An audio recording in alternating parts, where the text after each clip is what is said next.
I'd like to welcome you to the October 17th, 2012 meeting of the City of Santa Barbara Airport Commission. How about a roll call, please? John Clark. Here. Scott Tracy. Here. Chris Colbert. William Gilbert. Here. Patricia Griffin. Here. Kirk Martin. Here. And Bruce Miller. Here.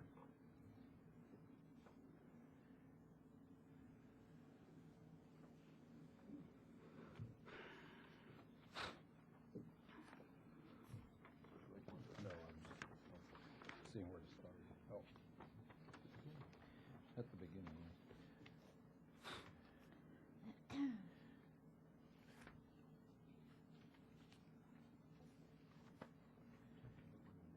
No, I'm just confused. Changes to the agenda? Yeah. No changes. Yes. Do we have any changes to the agenda? No changes. Thanks. Chair Clark. Which brings us rapidly to notices. Public comment. Public comment. All right. Public comment. At the beginning of the meeting, any member of the public may address the Airport Commission on any subject matter within the jurisdiction of the Airport Commission that is not on the Commission's agenda. Total time for public comment is 15 minutes.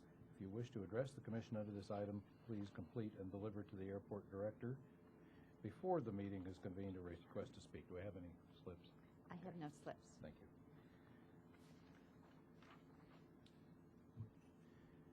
And on a request to speak, a member of the public may address the Airport Commission regarding any scheduled agenda item. Any person wishing to address should first complete and deliver the request to speak form. I assume still none. Thank you.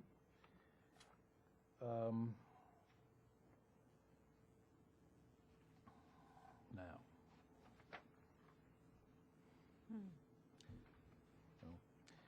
Notices that the Budget Subcommittee met on Wednesday, October the 10th, 2012 in the Airport Administration Building, and that on Thursday, October 11th, 2012 at 7 p.m., the Airport Commission Secretary duly posted this agenda on the bulletin board at Airport Administration. Which brings us to minutes. So we have a... I'd make a motion to waive the reading and approve the minutes as presented. Second. Okay. Those in favor? Aye. Aye. Opposed? Which brings us to the consent calendar.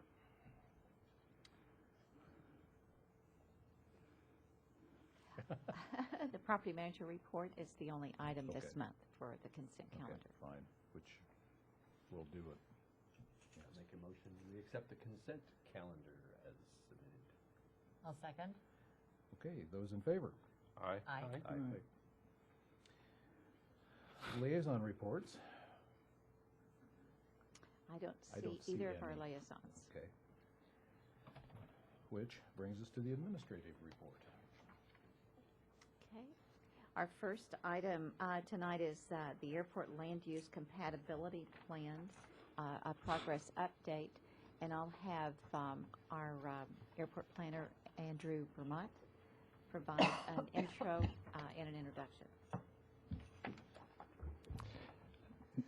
Thank you, Mr. Chair, Commissioners, and Ms. Johns. Today we have Peter Imhoff from the Santa Barbara County Association of Governments who will do a presentation on the draft airport land use compatibility plan, which is a county-wide document that addresses land use in the vicinity of airports countywide. It was mentioned last month at one of our meetings, and I thought it would be helpful to get the same presentation that the City of Goleta and Board of Supervisors have had so that we're all on the same page as to what this project entails. So I'll turn this over to Peter Imhoff. Thank you. Thank you very much. So good evening, Chair and Commissioners. As Andrew mentioned, SBCAG is now in the process of updating its rather dated 1993 Airport Land Use Compatibility Plan. We've been doing this for about the last year, and we've got at least another year ahead of us before this process is complete. It dovetails nicely in one sense with the update of your master plan, and we've been working closely with airport staff on this entire process. Tonight what I want to do is just give you an overview of what we're up to and where we stand in the process. I'll start off with a little review of what SBCAG does as the Airport Land Use Commission, its responsibilities and limitations, talk about the airport land use compatibility process itself and our timeline, then the 4 policy factors that the plan addresses: noise, safety, airspace protection, overflight, and finally focus in on Santa Barbara Airport, since this is a region-wide plan. And I apologize for these slides. They showed up very nicely on the computer screen, but they're a little bit dark and a little bit hard to read here. So the plan is a region-wide plan. It covers all 6 airports in the county. Santa Barbara Airport, of course, also Santa Maria and Lompoc, San Ynez Valley Airport, the New Kiama Airport, and also the Vandenberg Air Force Base, to the extent that that affects areas outside the base. The Santa Barbara County Association of Governments wears a number of hats. Among them is the hat of the Airport Land Use Commission. That's a statutorily defined role. We're required to prepare and occasionally update an airport land use compatibility plan. That involves the review of local land use and airport actions for consistency with the compatibility policies in the plan. The current plan, as does the draft plan, contains a list of land uses that are compatible in different areas within the approach zone and the flight path of each of the airports that are affected. There is a fundamental distinction in the law. The Airport Land Use Commission is required to review legislative actions like general plan amendments, airport master plan updates, and rezonings. We are not required to review individual permitting actions or projects at the local level. That's something that can be delegated to local governments, and under the draft plan would be. So some limitations, some things that the plan does not cover. It does not apply to existing land uses. It only looks ahead to future land uses. So existing land uses are grandfathered in. It also doesn't apply to airport operations. It really only applies to the land uses surrounding airports. And it also doesn't apply to federal, state, or tribal lands. The basic process that we're going through is one of drafting a plan which has to be based on and incorporate the information in airport master plans and airport layout plans. It also has to follow the Caltrans handbook. The Caltrans handbook for airport land use compatibility plans was updated in 2011. So we're dealing with a new handbook framework, and that has definitely affected the frame and scope of our plan. We have a technical advisory committee which is composed of airport staff and local government planning staff of all the affected jurisdictions. That's been very helpful, and all of our work has been run through them. We've also had the good fortune to work with some highly qualified consultants who couldn't be here tonight, but Sandy Salwin Associates and Lori Balance and Chris Jones at ESA have been really taking the laboring oar, and their considerable expertise has been brought to bear in this process.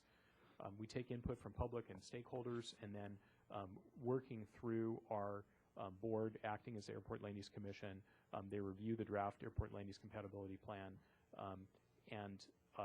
and then adopt that.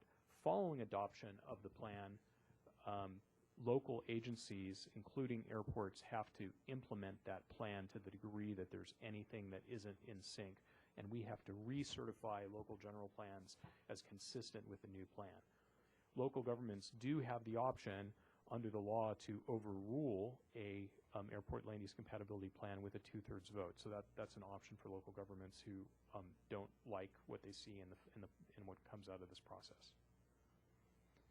As I mentioned earlier, there are 4 basic compatibility layers in the plan: an overflight layer, an airspace protection layer, a noise layer, and a safety layer. And I'll talk about each one of those in sequence in general terms, and then later in the presentation I'll show you what the draft plan looks like with respect to Santa Barbara Airport. With respect to noise, and this is looking at Lompoc Airport as an example, we take noise contours from existing noise studies. They are representative of future conditions at the airports, and those then prescribe what land uses are compatible with various noise levels surrounding the airport. And interestingly enough, over time it seems that because aircraft are getting quieter, those noise bands are getting narrower. The safety layer is the layer that many people are most focused on, and members of the public have expressed the most interest in. We are using the generic zones from the Caltrans handbook. Those zones have changed in their geometry and in their number in the current plan, and I'll show you a comparison with respect to Santa Barbara Airport in a little bit here. But under the current plan, those zones have a simple trapezoidal shape with the clear zone and the approach zone. And so there are 2 zones in the current plan. Those zones have now blossomed to 6 different zones. I'll walk through each of them, but that is now what the Caltrans guidance prescribes for us. So the first zone, which is the runway protection zone, the clear zone, reflects areas where aircraft are on very close approach or departure and where they're at very low altitudes. Typically, that's the most restrictive zone. The safety zone 2, the inner approach and departure zone, again, aircraft are flying at very low altitudes on final approach or at straight out departure, and uses are also fairly restricted. Safety zone 3 is the inner turning zone. So aircraft are on turning on base to their final landing approach or initiating a turn en route to direction on departure, and they're typically at 500 feet or less above the runway. Safety zone 4, the outer approach and departure zone. Here, aircraft are generally less than 1,000 feet above the runway. The sideline zone, safety zone 5, these are areas that normally are not overflown, and the primary risk with aircraft has to do with directional control and takeoff. So this area actually would cover airport property and deals with those risks. Finally, safety zone 6, the traffic pattern zone, is the area within which aircraft regularly travel as part of their traffic patterns and entry routes, and you have a range of altitudes from 500 to 1,500 feet above the runway.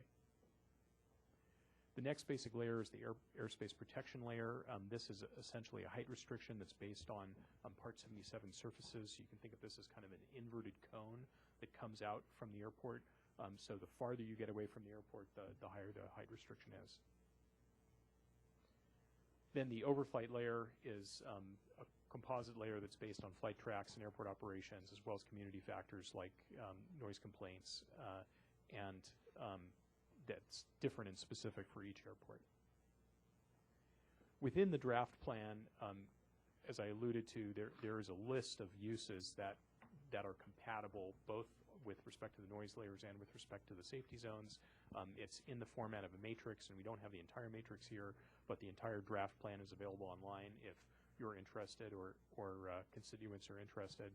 So you can see how it's arranged. You've got the 6 safety zones in columns, and then you've got a table of uses by type, so kind of classic land use format.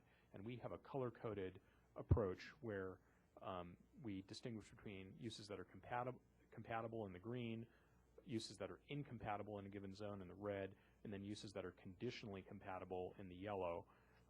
And those are also indicated with CI for incompatible and CC for conditionally compatible, and where they're conditional, where compatibility is conditional, then the conditions are stated in the table.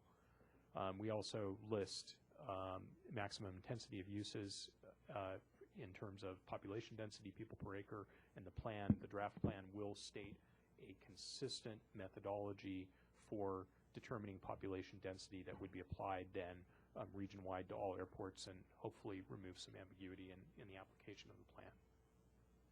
Similarly, in the noise compatibility matrix, it's set up instead of by safety zone by noise contour line, but a very similar approach with uses that are compatible with different noise levels.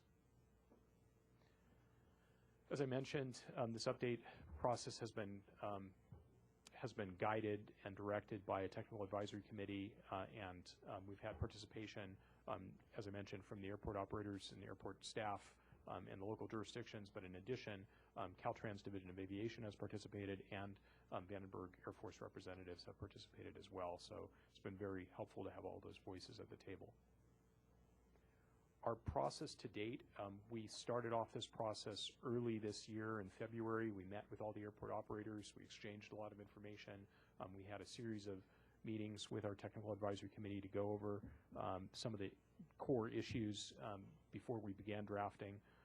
We also met with local jurisdictions a number of times with staff individually to talk about issues, and then proceeded through the drafting of the plan, which was brought back to our Technical Advisory Committee and then to our board in initial draft form in July. We've done a couple of updates, local updates at the request of agencies. I addressed the Goleta City Council back in August, and then in September, the Technical Advisory Committee looked at a second draft of the plan that incorporated the comments and the feedback that we'd received to date. We will be going back to, and tonight, of course, we're talking to you.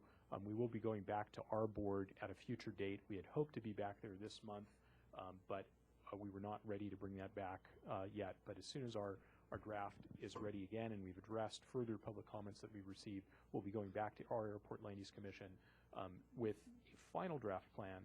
That final draft will determine the project for CEQA purposes, and then we'll embark on what is likely to be at least a year-long environmental review process. That process is contingent on having adequate funding to make it through the environmental review. And I didn't mention that this process is being funded through a Caltrans grant. Unfortunately, the initial grant did not include in its scope the environmental review component, so we're presently seeking additional funding from Caltrans Division of Aviation to fund that process. And how soon we go forward with this will depend on whether we have funding available. So focusing in now on Santa Barbara Airport, this just shows you the current noise compatibility map, which again is based on existing noise studies. The safety compatibility policy map, this shows the new safety zone configuration with the 6 zones. And then this is a comparison between the zones in the current plan, which are the hatched trapezoids, and the new zones. And you can see that there is not a perfect overlap between the geometry of the new zones and the old zones.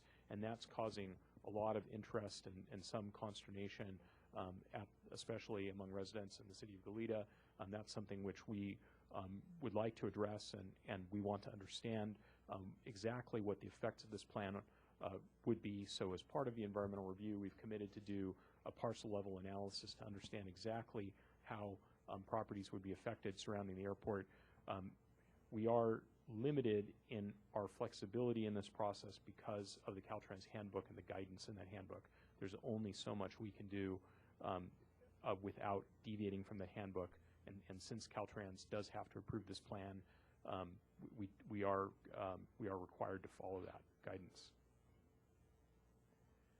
The Part 77 airspace compatibility policy map is also something. This is nothing new. This is identical to what exists now and is based on the federal regulatory requirements. Overflight compatibility policy map is a composite map, and this really triggers just a notice requirement, which is similar to existing notice requirements. The notice requirement would apply to as a permit condition to new projects within that layer. And then finally, the airport influence area is a composite of all of those layers together, and that defines really the scope and applicability of this plan. So with that, I'll wind up here with my presentation, and am happy to answer any questions that you might have about this plan or process and where we are. You made a statement that there was no funding for the environmental review. Is that a mandated component of developing this plan, or is that just an add-on? It is a mandated component because all projects as defined in the law are subject to the California Environmental Quality Act, and this plan is no exception. So we have to comply with CEQA. We don't know without doing an initial study what the level of review will be. It's possible that we could get away with, or that an initial study and mitigated negative declaration would be sufficient for this plan, but it's also quite possible that land use changes or other impacts could create a potential for significant impact, which would trigger the need for an environmental impact report, which is longer and more expensive. Thank you.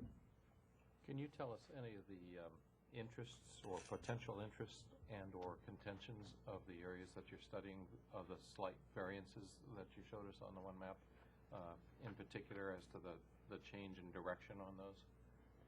Well, we've heard from a number of property owners and from City of Goleta staff about concerns about particular sites, a variety of different sites, a variety of different properties. We've gotten probably scores of different inquiries from different property owners and have met with most of those property owners to address those concerns and sit down with them and look at plans. The City of Goleta is concerned. They presented us with a comment letter that expressed concern about the Old Town and Old Town plan. So these are all things that we want to look at in more depth and really understand exactly what the effect would be. How high are we going to have to, or how low we have to keep the proposed Goleta City Hall? Isn't that in the Zone 1 there? I would have to check. I'm not sure. I don't It's think at it's in. Hollister and Lake Los and Los Caneros. I would have to look at a more detailed map to see whether that site is within Zone 1 or outside it. Because I know that was one of their concerns at the meeting we had. As it happens, Zone 1 hasn't changed. The geometry, Zone 1 is the one zone that is identical to what it is now. So, and the use restrictions are pretty similar to what's there now. But I do know that we did have to get the rights, I think, the building rights or something to their property. I'm not sure exactly the corner that the, of course it's kind of incidental right now, that the actual City Hall is going. I know they talk about 2-story and 3-story and but thank you anyhow. Any other questions, comments? Thank you very much.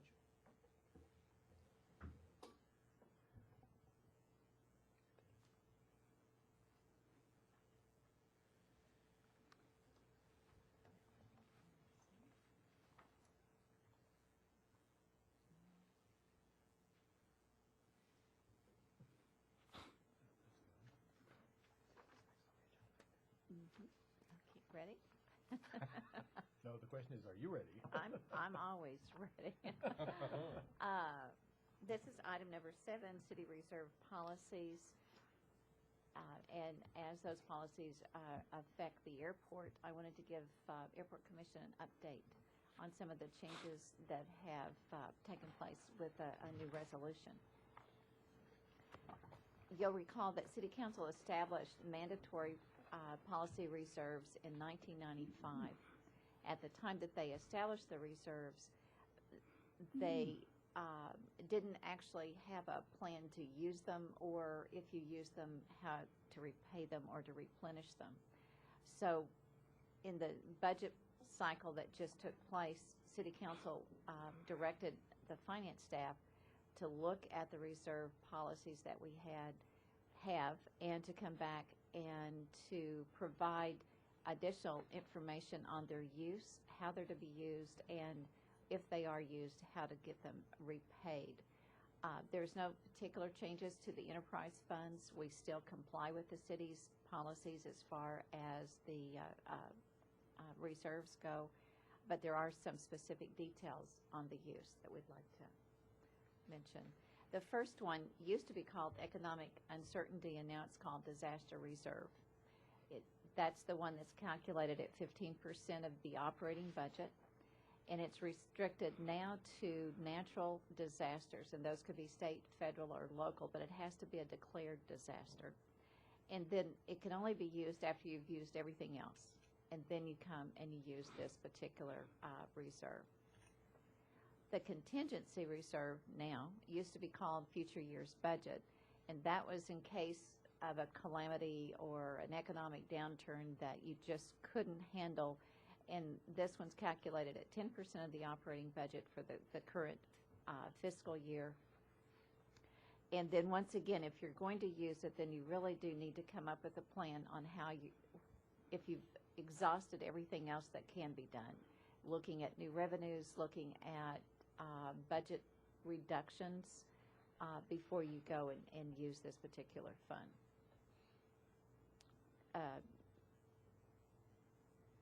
And when you, whoops, go back. you look at the fiscal condition and develop a balancing strategy, and then also your plan for replenishment. All of that has to be done prior to the time that you go to City Council and you request the use of those funds. Appropriated reserves, as you know, it's 1/2 of 1% of the operating budget. That's a line item in our budget every year, and it's a cushion, pretty much. If we didn't have enough revenues in a certain line item, those could be moved up into an appropriate expenditure line item. This particular reserve does not require City Council approval. The capital reserve, this is where it's sort of different between the city's policy and the airport's policy, or the enterprise funds. It's a calculation for the airport of 5% of our value of our capital assets, or an average of the last 3 years of what we've expended under our airport-funded capital. It does not include federal grants or PFCs, were we to have that. Once again, in order to use this money, you have to have City Council approval, and it requires a repayment plan. You'll recall that last year I brought you the bad news that we were $1.8 million, had a shortfall of $1.8 million in our capital program due to some accounting technicalities, and the city worked with the airport to close that gap. So we looked at all of our capital projects that we've had in Fund 442. All of those projects that were completed that had a balance, we took the balance and that fell to the bottom line. That totaled $1.2 million. We also applied and FAA granted a reimbursement for the airline terminal for funds that the airport had extended awaiting an FAA grant. So we received the $750,000 grant to repay us. So therefore, we've cleared our shortfall, and we have a positive balance in Fund 442 of $200,000. Our reserves as of June 30, 2012, at the end of the fiscal year, our disaster reserve, the 15%, the contingency reserve at 10, and the capital reserve is less because you'll recall last year we didn't spend any of our money on capital, didn't have it to spend, so we didn't. So we have total required reserves of $3.8 million. Those are all fully funded. In addition to that, based on the efforts of department staff, we were able to generate more revenues than expenditures, and now we have a positive reserve in excess of policy reserves of $1.1 million. I'm so pleased. Yes, thank you very much. Yes. I have one brief question, if you don't mind going back to the slide that showed the 750,000 and that one. I was just curious, 1.2 plus 750 would be 1.950, correct? Mm-hmm. Then how did we get 202? If you subtract 1.8 from that, isn't that like 150? But I'm rounding. We actually had more than $1.2 million. There's Thank some you very extra much. money. Very good. Okay, I'm sorry. I can do and I simple was trying math. to channel Commissioner Miller, excuse me, but it just wasn't adding up for me. Thank you very much. That's it. I have a question on that same slide. You say there's a positive balance of 202,000, and I thought this was the capital fund. And on the summary sheet, you've got a number of 667,000. So how does that compare, those two numbers? 600 and 67. I think is that the capital amount? that's the capital. That's the reserve for capital. This is in excess of the reserve. Okay, so that's Yeah, the capital is fully funded for the policy reserve amount. In addition to that, there's $200,000 that's not required for the reserves. okay. That's basically your excess balance. Right. Okay. Right. Not simply a positive balance. Mhm. So on that capital number, are you calculating the requirement based on the average of the 3 years or the 5% of? 3 years. Okay. So what would that number be if it was the 5% of capital assets? I'd have to look that up. But I will and get back to Greater you. or less? I would think Oh, it'd be greater. much greater. A lot Much of pavement greater. out there. Much greater, yeah. Now, the city's process for capital in the new resolution is at the end of the fiscal year, any amount of money that the city has over and above its expenditures, half of it goes to the capital fund, and the other half goes to replenish the other reserve funds until they get them fully funded again. The city has a much bigger list of projects for capital than the airport, obviously. So they're looking to build that up. And so there's no requirement that the capital reserve be the greater of those two methods? It's lesser. Okay. Mhm. That is their policy, that it's the lesser? Okay. Mhm. Okay. Any other questions or comments? Thank you very much. Thank you. Which brings us directly to the Assistant Director's report. No, No? no, we still have the capital improvement I'm sorry. program. You're trying to scoot us just along completely tonight. Destroyed this evening, I apologize. The capital improvement program is a plan for capital projects that the airport foresees taking place in the next 5 or 6 years. It includes airport-funded projects, proposed airport-funded projects, as well as proposed FAA-eligible projects. And tonight I'd like Andrew Vermont, our airport planner, to present our proposed plan for the next 6 years, 5 years. Andrew. The next 6 years, thank you. Well, Hazel's introduction kind of lets me fly through the first couple slides. The capital improvement program is a sort of visioning document. It's not a budget.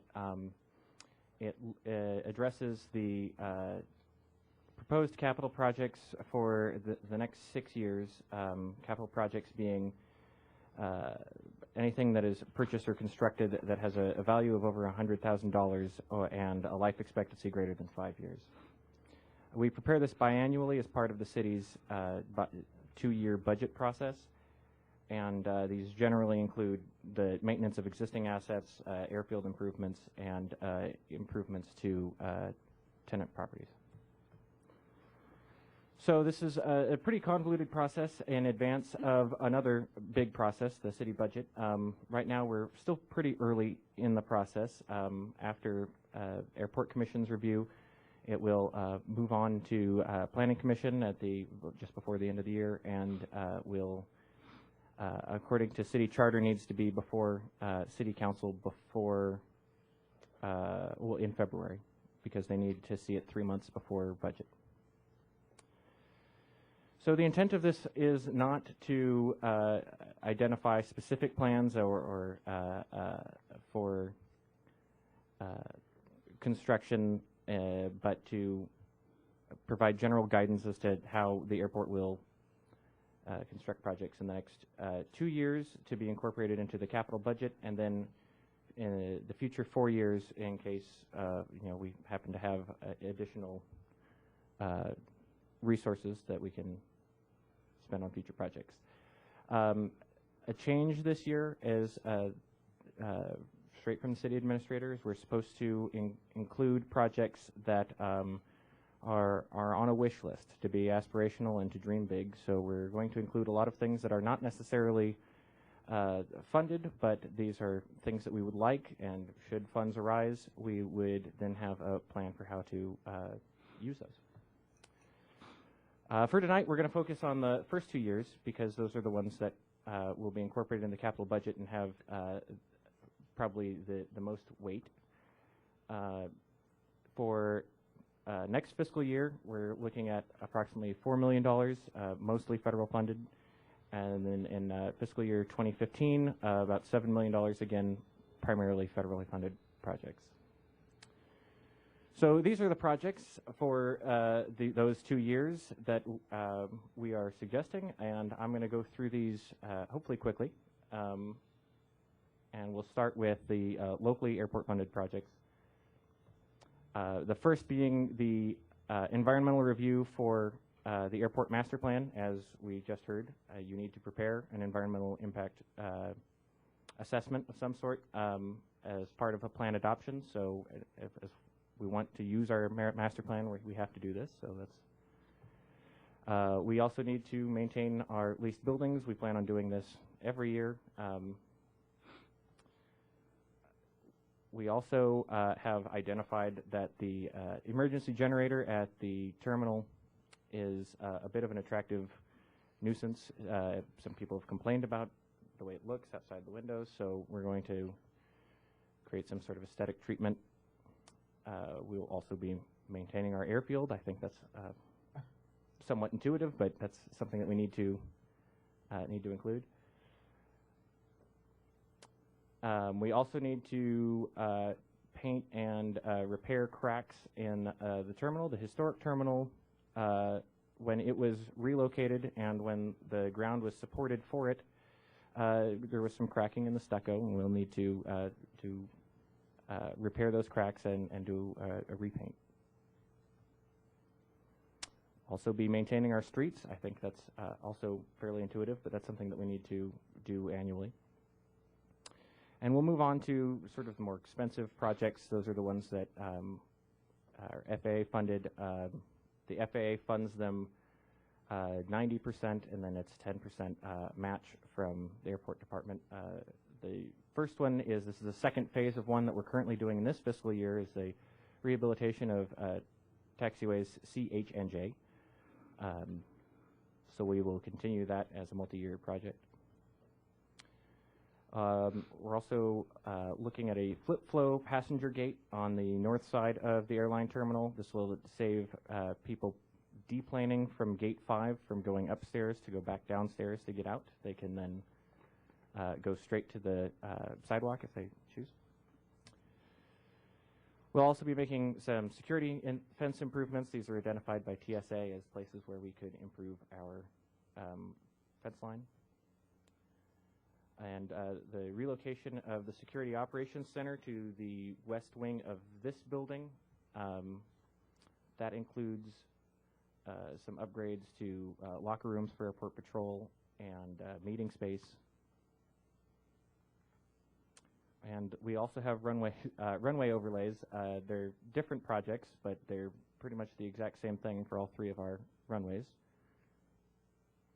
And pavement replacement on general aviation ramp that is badly needed in some places, and it will be needed soon in others.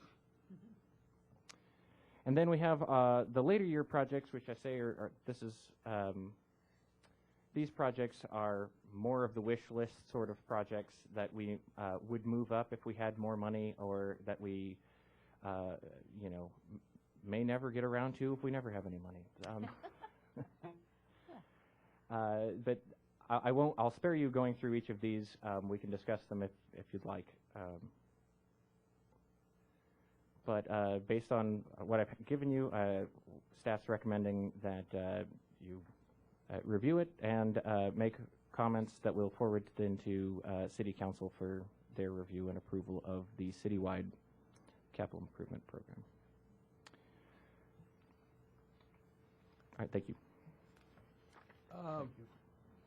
So I don't have any issue. The projects, we looked through those, and I think they're all projects of merit. I'm a little having a little trouble reconciling the numbers that you just showed in your presentation with the spreadsheet you just updated us with this evening, which doesn't really match the spreadsheet that was posted, and like the subtotals. So what's the spreadsheet you gave us this evening shows a subtotal for 2013-14 projects of 100,000, but that's like 400,000, and many of the project numbers didn't match what was in the presentation. So which numbers? I'm sorry.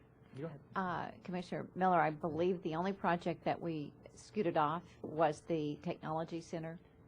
That's the one that, until we actually have direction from City Council to go forward with that concept, then it's not appropriate, I don't think, to put it in the first 2 years of funding. So at the last minute, I asked Andrew to push that to the later years, not to do away with it, but just not to include it in the first 2 Okay. years. And That's the project that was moved. And I Com- could Commissioner see Miller? that was missing. The subtotal on this entire category is 100,000 in what you handed us? I don't think that's correct. I don't think If you that's add correct. those, No. And then, Yeah. No, it's not, That's that's an error on the spreadsheet. That's, okay, and then the lower total of the FAA funded is 1.38 million, which is just that one project. So basically, this spreadsheet you gave us doesn't really line up with anything. And then as you were kind of going through those projects rather quickly, the numbers that I saw on a number of those projects didn't seem to match these numbers here. Are those more detailed numbers, or are the numbers in here? well, it's difficult for me to answer. I know that for FAA projects, we identify the total project cost on the slides, but I've only isolated the 90% FAA funding on the summary table, and then we have the airport match as a separate item at the bottom. Okay, So that would explain a discrepancy for, I would say, probably half of the slides, if that's what you're noticing. yeah, I think that would explain probably those on the lower half. I thought I saw one slide in there that had the generator repaint and screening at 150,000, but here we've got it 50,000. 50,000 is correct, yeah. Okay. And then the others, yeah, that eyeballing that looks like that might be about what those are. I believe to do the generator painting and screening is 50. To repaint the building was 150. Yes, that's correct. Oh, okay, That was so was that. Repairing plaster cracks, et cetera. Okay, so that's combined in that one now, is that those numbers were combined in the slide, is that how that works? Okay. All right. Well, as you said, it's a plan, it's not a budget, okay. When we budget, it will be revised and updated. Okay. I had a question about the runway 725 overlay, and it's distributed over 2 years. Is it 2 different phases, different project, spread over 2 budgets? Commissioner Tracy, that's essentially correct. Generally, the first year we do design and permitting, and we may do an initial treatment, but it's a multi-year process to get through all of the design and construction approvals, and then to also construct in the summer season. And that's so you don't disrupt the commercial operations. Right. It would need to be overnight, and so that lengthens the construction window. And it also takes 2 years of FAA grants. So when we split a project like that, usually we will hold 1 year's grant until we can get the second year and then start construction after the bird season. Right. So like late June and get it going, because that way we'll have the grant from the prior year and the new grant and be able to do a complete project. Right. Thank you. Just one, I'm familiar with most of the Dream Beak projects, but the terminal hearing loop was what? A terminal hearing loop is a system, well, a hearing loop is a system that enables the PA in the terminal to transmit directly to hearing aids that are designed specifically for that, and that's an increasing trend in hearing aid technology. And in order, in an effort to be as accessible a facility as possible, we want to incorporate that technology. Very good. Forward thinking. Thank you. Other questions? Comments? Great list, great list. Love the list. Yeah, zoom big. We did. Now, I apologize for that. That's The okay. director's report. Thank you, Commissioner Clark. The first time I'd like to point out passenger count. This is our 4th month of having a positive number. I'm just hoping that we stay flat and don't go down, but I'm very pleased that June, July, August, and September all had positive increases from the prior year. I'd also like to just remind you that on the master plan, we're going to have the consultant Kaufman Associates come back on November 20th to make a presentation that you received to City Council and also to the City of Goleta, their City Council, on that same day, just to have everyone up to date on what we're doing. And then they'll come back on the 28th of November for the committee meeting and the workshop that evening to talk about alternatives. So that'll be a good meeting, I think, for all of us. The terminal naming, remember we have council agenda meeting on October 30th. Ms. Ramsdale has received quite a few comments and recommendations from the press release that was extended to the community some weeks ago.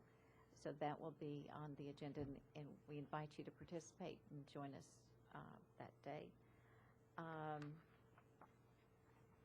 Let's see, what else did I have here? Hazel? quick Yes, ma'am. question. Do we have a time certain on that? I don't know at this point, but I will ask. I'm sure it would be the first thing after consent calendar, since it's since we're the airport and A comes before finance. So I would think we would go right after consent. But I will find out about a time certain. We have been under the airline terminal improvement project. It is getting very, very close to completion. A little bit more landscaping, and our biggest hang-up, quite frankly, has been opening the short-term parking lot. And it's not just the short-term. We, as you'll recall, with our management company, we ordered new equipment, and we also ordered new service from Cox Communication as opposed to Verizon, because we'd had so many issues with the Verizon line just because we're at the very end of their run. So we've been working very hard to get Cox to get direct cable into the overflow lot, the long-term lot, and the short-term lot. And long-term and short-term have cable. The overflow lot is not fully completed, but it's all linked together. So that's been a real issue for us. We're pushing as hard as we can. And we're also looking at an alternative, going back to, as a temporary interim measure, just manning it and using the old backup technology that we had. So as soon as we get a telephone line in the kiosk, we're going to go forward with that while the other part takes its time to get done. We desperately need short-term parking. Is there a projection or prognosis on that? We always, as soon as I get the telephone line, I know it's been ordered, the cable's there, so it shouldn't be more than a week, I would hope. Okay. So really, we definitely are pushing to get it done as quick as we can. So they were striping today out there. Bringing it up, yes, cleaning it up too. There's still a lot of landscaping plants being stored in the short-term lot, but we agreed they could have that space on a temporary basis while we open up. So we're really pushing for that. Will they be paying by the hour for that then?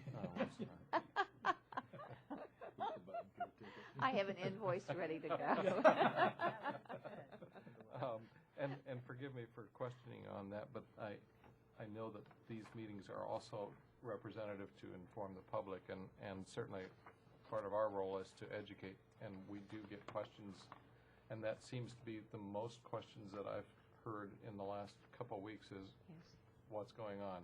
Thanksgiving being a time when certainly we're going to see increased traffic here. Yes. So it certainly would be reasonable to see that operational prior to that. It will be. Or for the Halloween rush. Well, there is that too, UCSD. Always. That's yes. right. I know it's scary to think of, but We are pushing, and we will send out an email to everyone on commission, and I'm sure City Council as well, as soon as we have it open, without a big to-do until the whole project is finished. And I think at this point, Karen's looking sometime early December for